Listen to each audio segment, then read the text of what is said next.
রাহুল প্রথমে ট্রেডিং শুরু করেছিল খুব স্বপ্ন নিয়ে।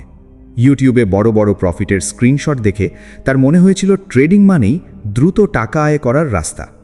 চাকরির চাপ, টাকার চিন্তা আর নিজের লাইফ বদলানোর ইচ্ছা তাকে খুব দ্রুত এই জগতে টেনে এনেছিল। কিন্তু একটা বড় সমস্যা ছিল, সে নিজে মার্কেট বুঝত না। ক্যান্ডেলস্টিক কি, সাপোর্ট রেজিস্ট্যান্স কি, রিস্ক ম্যানেজমেন্ট কি, এসব তার কাছে খুব কঠিন লাগত। সে শর্টকাট খুঁজছিল, আর সেই শর্টকাটের নাম ছিল সিগন্যাল গ্রুপ। একদিন টেলিগ্রামে সে একটা সিগন্যাল চ্যানেল দেখতে পেল। সেখানে প্রতিদিন কেউ না কেউ প্রফিটের স্ক্রিনশট দিচ্ছে।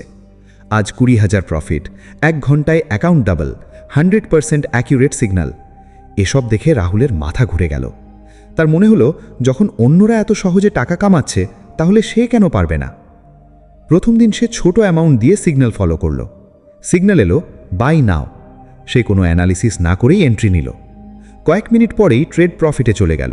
তার অ্যাকাউন্টে 1200 টাকা প্রফিট এলো। সেই মুহূর্তে তার মনে হলো, এটাই তো আসল রাস্তা, এত অ্যানালিসিস শেখার দরকার কি? সেই এক প্রফিট তার চিন্তাভাবনা পুরো বদলে দিল। এখন সে মার্কেট শেখার চেয়ে সিগন্যালের ওপর বেশি ভরসা করতে শুরু করল। প্রতিদিন সকালে ঘুম থেকে উঠেই সে টেলিগ্রাম খুলত, কখন সিগন্যাল আসবে সেই অপেক্ষায় থাকত। নিজের মাথা ব্যবহার করা ধীরে ধীরে বন্ধ করে দিল। কয়েকদিন পর তার প্রফিট আরও বাড়তে লাগলো, কখনো 2000, কখনো 5000। সে বন্ধুদেরও বলতে শুরু করলো, ভাই ট্রেডিং খুব ইজি, শুধু সঠিক সিগন্যাল পেলেই হয়। তার আত্মবিশ্বাস এত বেড়ে গেল যে সে নিজের সেভিংসের বড় অংশ ট্রেডিং অ্যাকাউন্টে ঢুকেই দিল। কিন্তু মার্কেট কখনো কাউকে বেশি সময় আরামে থাকতে দেয় না। একদিন রাতে একটা সিগন্যাল এলো, strong buy, huge breakout expected. Rahul কোনো কিছু না দেখে ফুল মার্জিন দিয়ে এন্ট্রি নিল। তার মনে হচ্ছিল আজ বড় প্রফিট হবে। প্রথম কয়েক মিনিট সব ঠিকই ছিল, কিন্তু হঠাৎ মার্কেট উল্টো দিকে যেতে শুরু করল। সে ভাবল একটি পরে ঠিক হয়ে যাবে, কারণ গ্রুপের অ্যাডমিন বলেছিল hold, market will reverse. Rahul blind trust করল। লস বাড়তে লাগলো। তার 5000 লস হলো, তারপর 10,000। তার হাত কাঁপতে শুরু করলো, কিন্তু সে এক্সিট নিল না, কারণ তার মাথায় একটা কথাই ঘুরছিল, অ্যাডমিন তো বলেছে হোল্ড করতে। আর কয়েক মিনিট পরে তার অ্যাকাউন্ট প্রায় অর্ধেক খালি হয়ে গেল।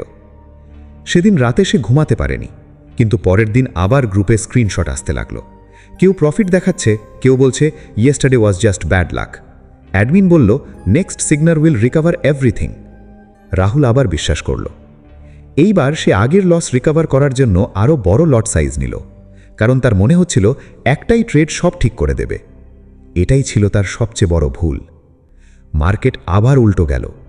এইবার তার অ্যাকাউন্ট অলমোস্ট ওয়াইপ আউট হয়ে গেল। মোবাইলের স্ক্রিনের দিকে তাকিয়ে সে একদম চুপ হয়ে গিয়েছিল।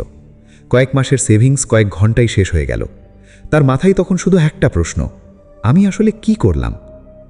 সে বুঝতে পারছিল না কার ওপর রাগ করবে, মার্কেটের ওপর, সিগন্যাল প্রোভাইডারের ওপর, নাকি নিজের ওপর।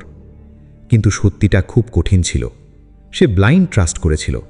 সে কোনোদিন নিজে অ্যানালিসিস শেখেনি, কোনোদিন রিস্ক বোঝেনি, শুধু অন্যের কথায় টাকা ঢেলেছিল।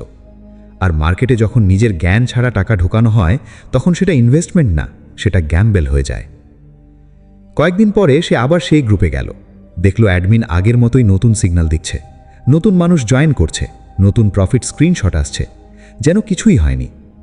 সেই মুহূর্তে রাহুল বুঝল একটা জিনিস, সিগন্যাল সেলারের লস হয় না, লস হয় সেই মানুষটার যে ব্লাইন্ড হয়ে বিশ্বাস করে।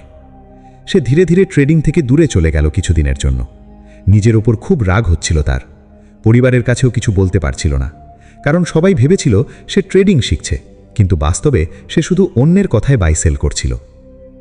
একদিন রাতে সে নিজের পুরনো ট্রেড হিস্ট্রি খুলে বসেছিল। প্রতিটা ট্রেড দেখছিল, আর একটা জিনিস খুব পরিষ্কার বুঝতে পারছিল, যেদিন সে নিজের লজিক ছাড়া শুধু সিগন্যাল ফলো করেছে, সেদিন তার ফিয়ার বেশি ছিল, কনফিডেন্স ছিল না, কারণ সে জানতই না কেন ট্রেড নিচ্ছে। ট্রেডিংয়ের সবচেয়ে ডেঞ্জারাস ব্যাপার হলো এমন একটা পজিশন নেওয়া যার কারণ আপনি নিজেও জানেন না, কারণ তখন আপনার ডিসিশন আপনার হাতে থাকে না, তখন আপনার ইমোশন অন্যের হাতে চলে যায়। রাহুল এরপর আবার নতুন করে শুরু করল, কিন্তু এবার কোনো সিগন্যাল নয়, সে বেসিক শিখতে শুরু করল। Support resistance, trend, risk reward, ছোট ছোট জিনিস বুঝতে লাগলো। প্রথমে অনেক কঠিন লাগতো, অনেক সময় লসও হতো, কিন্তু এবার একটা পার্থক্য ছিল, এই লস তাকে ভিতর থেকে ভাঙছিল না, কারণ এবার সে জানত কেন সে ট্রেড নিয়েছে। একদিন সে একটা জিনিস লিখে রাখলো নিজের ডায়েরিতে, সিগন্যাল তোমাকে এন্ট্রি দিতে পারে, কিন্তু সার্ভাইভাল শেখাতে পারে না। ধীরে ধীরে সে বুঝতে পারল ট্রেডিংয়ে আসল শক্তি হলো নিজের ডিসিশন নেওয়া, কারণ মার্কেট কখনো 100% প্রেডিক্টেবল না। আজ যে সিগন্যাল কাজ করেছে কাল সেটা ফেলও করতে পারে, কিন্তু ব্লাইন্ড ট্রাস্ট মানুষকে অন্ধ করে দেয়। যখন কেউ নিজের ব্রেন ব্যবহার করা বন্ধ করে দেয় তখন সে মার্কেটের শিকার হয়ে যায়। অনেক নতুন ট্রেডার আজও একই ভুল করছে। Telegram group, WhatsApp signal, Instagram গুরু সবাই দ্রুত প্রফিট দেখাচ্ছে, কিন্তু কেউ দেখায় না কত মানুষ সাইলেন্টলি লস করে অ্যাকাউন্ট শেষ করেছে। কারণ সোশ্যাল মিডিয়া শুধু প্রফিট দেখায়, পেইন দেখায় না। রাহুল এখনও ট্রেডিং করে, কিন্তু এখন কোনো সিগন্যাল দেখলে সে সাথে সাথে এন্ট্রি নেয় না। আগে নিজে চার্ট দেখে, রিস্ক ক্যালকুলেট করে, স্টপ লস ঠিক করে, আর কোনো ট্রেড তার লজিকের বিরুদ্ধে গেলে সে সেটা স্কিপ করে যায়।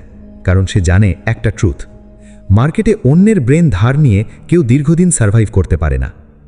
একদিন তার এক বন্ধু তাকে জিজ্ঞেস করেছিল, ভাই কোনো ভালো সিগন্যাল গ্রুপ জানিস? রাহুল শুধু হেসে বলেছিল, ভালো সিগন্যাল না, ভালো নলেজ খোঁজ, কারণ সিগন্যাল টেম্পোরারি কিন্তু স্কিল লাইফ টাইম। তার সেই লস হয়তো তার অ্যাকাউন্ট খালি করেছিল, কিন্তু সেই লস তাকে একটা জিনিস শিখিয়েছিল, ট্রেডিংয়ে ব্লাইন্ড ট্রাস্ট সবচেয়ে এক্সপেন্সিভ মিস্টেক।